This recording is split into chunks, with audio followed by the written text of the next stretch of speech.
everyone, my name is Steph, this is the Novelty Corner. I'm filming in a slightly different location and a little bit more low-key than I normally would because today I'm going to be doing an A to Z of physical book recommendations from my bookshelves. Everything on these shelves I have read, so my TBR is now off these shelves, so everything here I can actually talk about and share with you, and because of the day I've had, we are doing this pretty low-key. The way that this is going to work is that for every letter of the alphabet, I'm going to pull a book that has that letter in the title. For the most part, the titles begin with that letter. I did give myself a little bit of leeway with some of the more tricky letters, but let's dive into it. For the letter A, I am recommending Act Your Age, Eve Brown by Talia Hibbert. This is the third book in the Brown Sisters trilogy. You guys know that I love this book. I've talked about it a lot. I've said it is my favorite of the trilogy, and this one is about Eve Brown, who is the youngest of the Brown sisters, and she is a little bit more flighty, a little bit more free-spirited than her sisters, and so she doesn't quite have a course set out for her life yet, and her family is getting a little bit fed up with that. And she gets very frustrated with this and runs off and ends up finding herself at a bed and breakfast that is in need of a chef. And so she applies for the position with no resume or anything like that, and then unintentionally runs over the owner with her car, and so she ends up staying to help out, and it is their romance, and it is gorgeous and fun and funny, and I love it. For the letter B, I am recommending Boyfriend Material by Alexis Hall. Alexis Hall is a queer author. This is a queer male-male romance story, and it is a fake dating trope story between Luke and Oliver. Luke is famous because his parents were famous, and this kind of gets him into all sorts of trouble. And in order to clean up his image and keep his job, it is recommended that he start making himself a little bit more respectable, and that includes finding a boyfriend and settling down and acting more like a grown-up. We're sensing a trend here with these first two books. Luke and Oliver know each other through friends of friends, but are not really friends themselves, and so this one has lots of ups and downs, but it was so much fun, and I really, really love this book. For the letter C, I'm recommending Caressed by Ice by Nalini Singh. This is the third book in the Psy Changeling series, and my favourite of the series because it features my favourite hero of the series, Judd. The Psy Changeling series, if you are living under a rock and have watched none of my other videos, is a paranormal romance world where you have three main groups of people living in the world. You have humans, you have changelings, who are people who can shift into an animal form, and you have the Psy, who are humans with psychic abilities. This is the first of the books in the series to take place in the Snowdancer pack, which is the major wolf pack on the west coast of the States. And Judd is one of the Psy who has left the Psynet and sought refuge with his family with the Snowdancer pack. And so there's a lot of tension because the Psy are traditionally the Changelings' enemies, and there's a lot of things going on, but it is his relationship with Brenna Kincaid, who is one of the Snowdancer wolves. I love this book. I love this book a lot. For D, I am recommending Don't Hex and Drive by Juliette Cross. This is the second book in the Stay a Spell series. I recommend the whole series in general. It is fantastic. This is set in New Orleans, and it follows the Savoy sisters, and the Savoy sisters are witches, and in particular in this book we are following Isadora Savoy as she is, or run into I suppose, by a vampire. His name is Dev, and he is very intrigued by her and starts pursuing her despite her initial reluctance. So much fun. These books are romantic comedies in paranormal romance form, and they are delightful. For E, I am recommending Embassytown by China Mieville. This is a science fiction story, and to be honest, I'm still not entirely convinced I understood the entire thing, except it is entirely based around language and communicating with aliens when you don't have a common language. But I do remember that when I read it, despite being very confused, I did love the whole story and the feeling of it overall. So this is probably one I need to come back to now that I'm feeling like I'm a little bit more of a stronger reader, because I did read this probably when I was still getting my groove back into particularly reading adult science fiction. For F, I'm recommending Force of Nature by Jane Harper. While I don't think this is her strongest work, because she does have 4 books out now, this is definitely one that I enjoyed just because it was completely different to all of the other things that Jane Harper has written. This is the second book in the Aaron Falk series, so if you know The Dry, this is the second book in that series. It is a little bit different from the other ones because it is told using dual timelines to unfold the events of a group of co-workers going missing while on a team bonding exercise in a national park, and also the investigation into their disappearance. So it is really fun. It's set partly in Melbourne and sort of the outskirts of Melbourne, which is where I live, so I definitely appreciated this one. For G, I am recommending George by Alex Gino. This is the story of a transgender girl who everyone else believes is a boy, but she knows that she is a girl, and her story through middle grade. Throughout the story, her class is putting on a performance of Charlotte's Web and she wants to play Charlotte. However, the teacher has said that only girls can apply for the role of Charlotte. So it follows along through all of this. It also has really great friendships in here. It is really that story of someone who is developing their identity and truly understanding and becoming who they are. So I love this. It is gorgeous. Alex Gino's books are just amazing middle grade reads. For H, I've picked Heartsong by Tj Clune. This is the third book in the Green Creek series, and I know I'm picking lots of books in the middle of series, but hey, we're going with it. Heartsong is actually my favourite book of the series, which I know might be kind of controversial if you've read the series, but I really love this one because it is the story of Robbie, who was the character who was introduced in the very first book. He's not part of the core family group, or he doesn't believe himself to be part of the core family group. But the main thread running through the entire series is found family. And it's about how he has found himself becoming part of the Bennett family, even when he may not have intentionally thought that way. But a good part of this book doesn't actually take place with the Bennett family, because Robbie wakes up and Robbie is back with the Wolves, who he was with before the start of the series. And there's a lot of things going on that he doesn't quite understand and he can't remember certain details. So I love this. It does feature a male-male romance. Tj Clune himself is queer, and you also have an asexual love interest in the story as well, which is fantastic. For I, I'm picking a book that I haven't talked about a lot recently, but it is an Australian young adult title, and that is The Interrogation of Ashala Wolfe. This is by Ambelin Kwaymullina. It is the first book in the Tribe series. It is a dystopian story. It is an Indigenous dystopian story, and it is truly, truly wonderful. I have not read it in the longest time, so I'm slightly hazy on the details, but I read it and then immediately had to go and read the second two books in the trilogy. We open the book with Ashala, who has been kidnapped by the chief administrator and is being tortured for information on the runaways who are living in the first wood. And all of the runaways are kids. And so the world begins to unpack about, you know, why have these kids run away? Who is this chief administrator and what is he in charge of? And why are they interrogating this young girl for information? There's lots of Indigenous Dreamtime story elements woven into this. It's fantastic. If you have not tried it already, it's definitely worth picking up. For J, I'm going with Jurassic Park. I don't actually have a copy of it on its own. It's in this bind up, but Jurassic Park was one of the first books that got me back into reading when I was in my early teens, because I was not a huge reader in my early and mid-teens, but this was one of the books that really hooked me. At the time of reading this, I had not actually seen the film, so I actually did unintentionally read the book before I watched the movie. I loved it. It was a lot of fun, and then it prompted me to read The Lost World, which is one of my favourite books of all time. So Jurassic Park is pretty much what it says on the title. If you know the film, you're going to be familiar with the book. There's a little bit more in here, obviously. Definitely worth checking out if you like science and dinosaurs. It is very heavy on the science though, so beware of that. For K, I want to recommend Kindred, 12 Queer Lovers YA Stories. This is an Australian young adult short story anthology that was edited by Michael Earp and features some fantastic Australian authors, and they are all queer stories.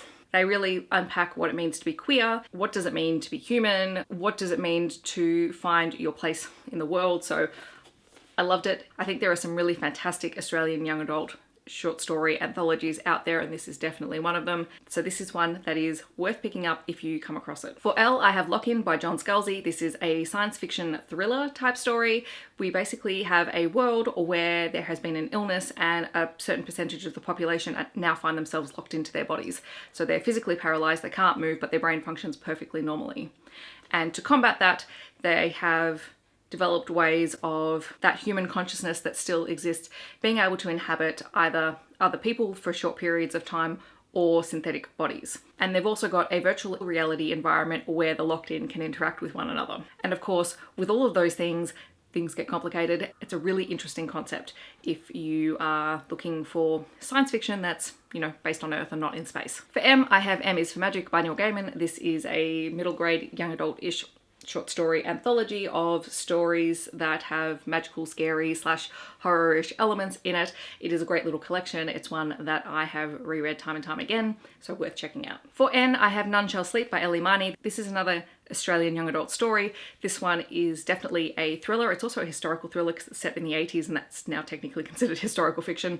I know, go figure. This follows Emma Lewis and Travis Bell, who are two teens with very valuable skill sets who are recruited by the FBI and their behavioural sciences unit to interview a teenage serial killer, because the FBI believe that because they are a similar age to the perpetrator, that he may be more receptive to talking to them. However, both Emma and Travis have their own history and their own personal connection to what's going on, and It's delightfully creepy. For O, I have Obsidio by Amy Kaufman and Jay Kristoff. This is the third book in the Illuminae files trilogy, and mostly I'm just including it to talk about the Illuminae files because I love this series so much. But I actually did really enjoy this conclusion. That it definitely wasn't the strongest book of the trilogy, but I did enjoy it, and it has a fantastic audiobook. The Illuminae File series is young adult science fiction, Australian young adult science fiction, and it is told through multimedia, images, transcripts, so it's not a straight linear narrative style of writing, but it is all around the political intrigue around a mining corporation attacking an illegal mining colony in space, and then everyone goes on the run and suddenly it has massive ramifications the whole way through, and then in Obsidio we go back to the original planet that was attacked and see what's going on there. Really fun series. For P, we have Playboy Pilot by Penelope Ward and by Killand. This was actually one of the very first romance books that I read when I started this booktube journey, and I can't remember how I picked it up, but this is the story of Kendall, who finds herself in a tight spot with her family in that she's supposed to inherit some money. However, she's not going to be allowed to inherit it because she needs to get married and have a baby, apparently, so romance reasons. But she ends up deciding to take a flight and travel and think about what her options are and whether she's going to go through with this plan to have a baby. And she ends up meeting Carter, who is the pilot of her first flight. And then the two end up having this whirlwind trip and romance. And I remember that it was really fun. I haven't read it in a really long time though, so I'm interested to go back and see what I think of it now. For Q, I have Queen Takes Rose by Katie Robert. This is the sixth and final book in the Wicked Villain series. This one is a female-female romance between Aurora and Malone. It's sort of been a long time coming.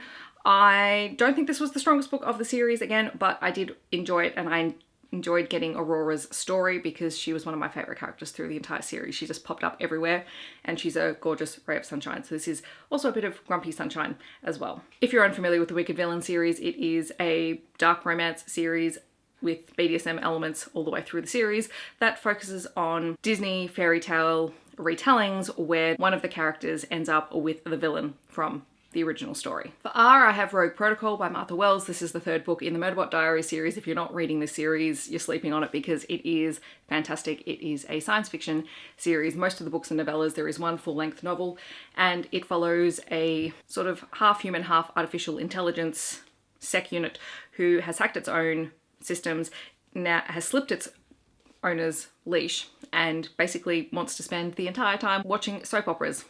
Go figure. In the very first book, we find out that the sec units are security units, basically that's what their name is, who are hired out to protect humans when they go on different jobs such as mining missions or research missions on dangerous planets. And so Murderbot, as it so names itself, is on one of these missions and has to save all of the humans.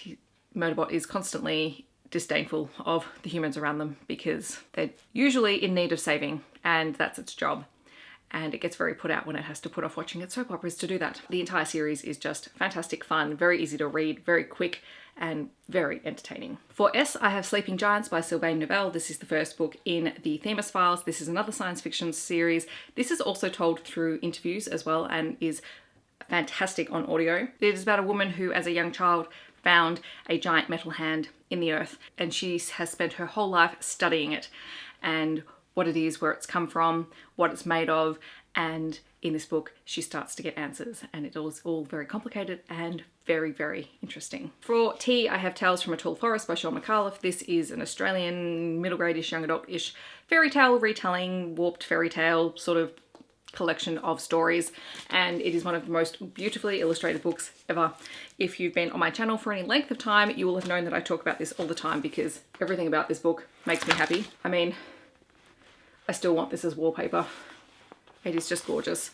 It is a really fun retelling, very, very humorous, and it was delightful. All right, you're getting another anthology from me, and this is Underdog, which is a Love Oz YA short story collection edited by Tobias Madden. The really cool thing about this particular book was that all of the authors were up-and-coming authors, so to be considered for this anthology, they could not have had a published story elsewhere, I'm pretty sure.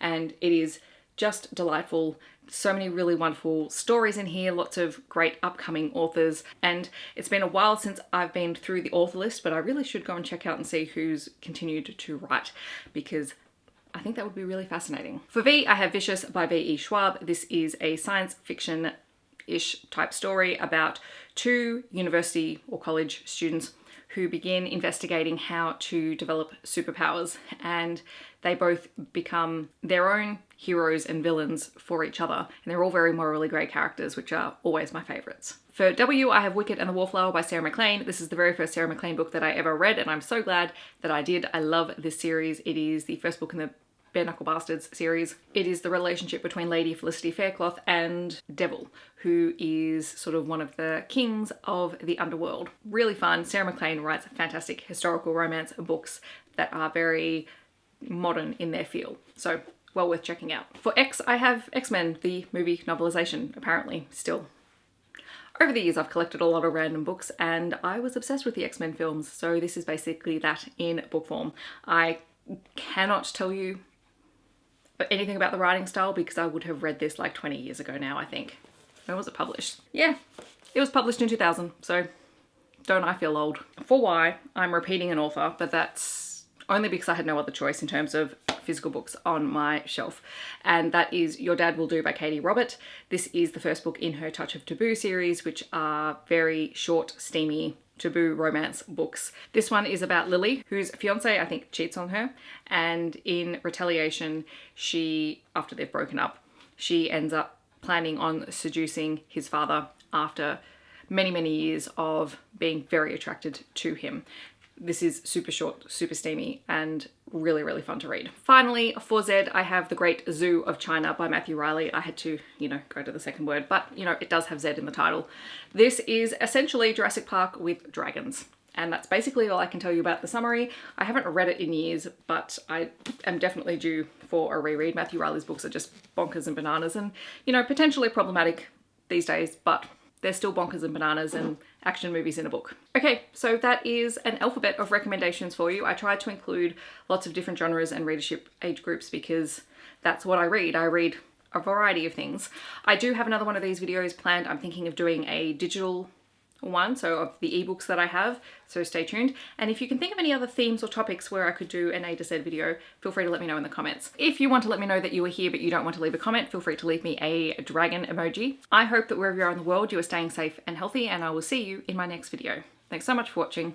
Bye everyone.